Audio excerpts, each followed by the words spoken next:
This is a journey to $1 million, and we are about to have a very interesting episode because I am going to be on vacation, so I am pre-recording this.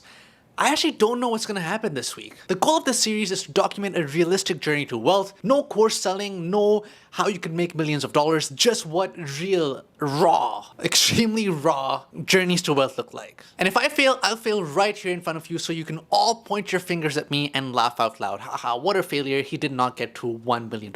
And I will then cry.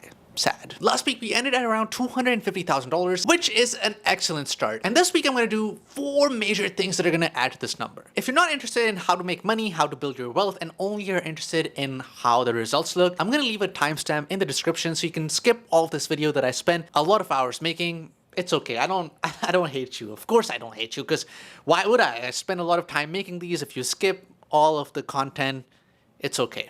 It's fine. The first thing I'm going to talk about is the stock market. The stock market did well this week, or it didn't do well. I don't really know. Both ways, it doesn't matter. If it did well, I made thousands of dollars and I'm closer to that $1 million milestone. If it didn't do well, I am slightly further away from that milestone, but I'm not concerned. And here's why. It is because of the long-term potential of the stock market, the long-term potential of investing steadily. Take a look at this chart. This is a chart for the S&P 500 over the years. It is up almost 10% on average for the last 40 years, which means if you had put $10,000 in the S&P 500 40 years ago, you would end up with this staggering number. I don't even know if I believe this, but I have to because that is what the math says. If you keep on investing in the S&P 500, you'll definitely end up a millionaire if the S&P 500 returns like it has for the last 40 years. And that is the same case for other indices. If you don't like America, you might like Canada. Like me, I love Canada. I love maple syrup. And I invest in the Canadian market through VDY, which is also up more than 80% over the last 5 years. The 10-year chart is also good. The TSX 60, or the Canadian version of the S&P 500, has a strong, very strong returns for decades as well. Canada, America, it doesn't matter what country you invest in. As long as you keep on investing, it's going to be the average person's ticket to financial freedom. And I'm comfortable doing this not just because of the growth, but also because of my favorite word, dividends. Dividends are profit payments companies pay shareholders as an incentive to keep on holding the stock. For example, Pepsi pays dividends, Google pays dividends, Microsoft pays dividends. There's a lot of companies out there that pay dividends. Dividends are great because they provide you with an incentive to keep on holding the stock. They give you cash now while also preserving your growth for the future. If you look at my portfolio now, it has returned me an average of $500 every single month in dividends for doing nothing. Literally, I don't have to do anything. I wake up and this money is deposited into my brokerage, which then I can take and invest in any asset that I want. I can also take this out and spend it. I can do whatever I want with this money. Sometimes I feel like I should take this offer and this apartment in Thailand, just move forever, disappear off the face of this earth, and read books and just drink coffee, have good food, live a good life. For now, I can keep on reinvesting this money into the business and keep on pumping this dividend snowball further. 5 or 10 years down the line, if I keep on doing this, I will have thousands of dollars every single month coming to me in dividends, money that I can use to do whatever I want. Although this week I got paid no dividends, most of the growth was in the stock market, or most of the money lost was in the stock market, I guess. This is fun, not knowing what the result is going to be. This is sort of like an Inception, like a Leonardo DiCaprio and the director, Christopher Nolan. I do want to give an update about margin investing here. If you've not been following my videos, I have been exploring ways to bump up this portfolio even more by taking advantage of debt, also called margin.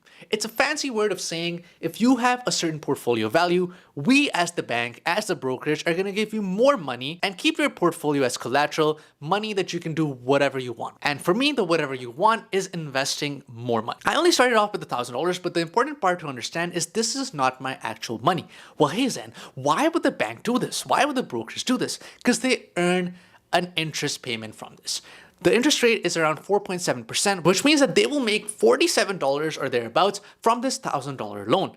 Well, how do I make money from it? If I invest this money into the stock market and it grows, let's say 10%, I can pocket the 5.3% difference. Why I think some level of margin and risk is good in this scenario is I have a huge portfolio. I only took out $1,000. I can pay this in cash if I want to. I'm just experimenting and seeing what my level of risk is. And B, the future potential of the stock market. The long-term averages are always positive. If you hold long enough, you will make money. So the risk you take is well taken. Margin has paid off for me in one way. It has made me realize that I do have that risk-taking ability in me. I am able to leverage my portfolio and still sleep okay at night depending on how much I leverage. Just a disclaimer, do not do margin investing if you're a new investor. Do not look at this, please. It hasn't returned that well so far. It's just a few dollars. In the grand scheme of things, it's nothing. Although now that I know my risk-taking attitude, I might double down and get more margin to invest and keep bumping this number up even further. Because once I pay that loan,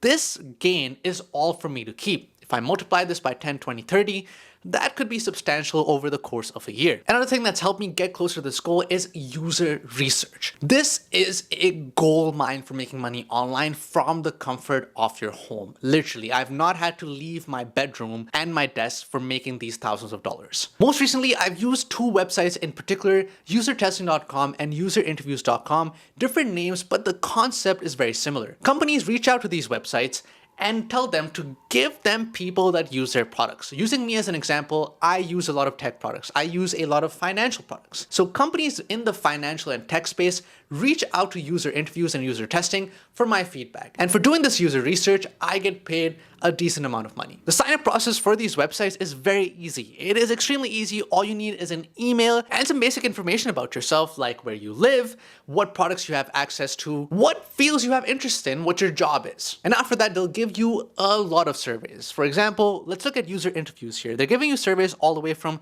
$10 to hundreds of dollars. This survey, for example, is more than $100, which is not bad for less than 2 hours of work. So the hourly rate is more than $60 an hour. For some of these, it's even $100 an hour. If you look at the average wage rate for jobs in the US, you'll notice that not a lot of jobs pay $60 an hour. Actually, very few jobs pay $60 an hour. If you can make $60 an hour from home, why would you not do that? You can get paid through PayPal or your favorite gift cards. I usually do Walmart or Visa prepaid because then I can spend it on things that I want. Or if you want, there's also tons of communities out there where you can take these gift cards and exchange them for actual cash using PayPal or Cash App. As always with everything, I'll leave a link in the description. You can sign up. I will get a referral bonus as well, which is good, but I'm not pumping these because they don't work and I'm just gonna get a referral bonus. They actually work and I've used them to make thousands of dollars, which is why I think other people should know about them as well. The last thing I want to talk about that helped me get to this $1 million milestone this week is Fiverr.com or freelancing in general. Freelancing is tough, but if you follow these 3 steps, I guarantee you'll see at least some success. The first thing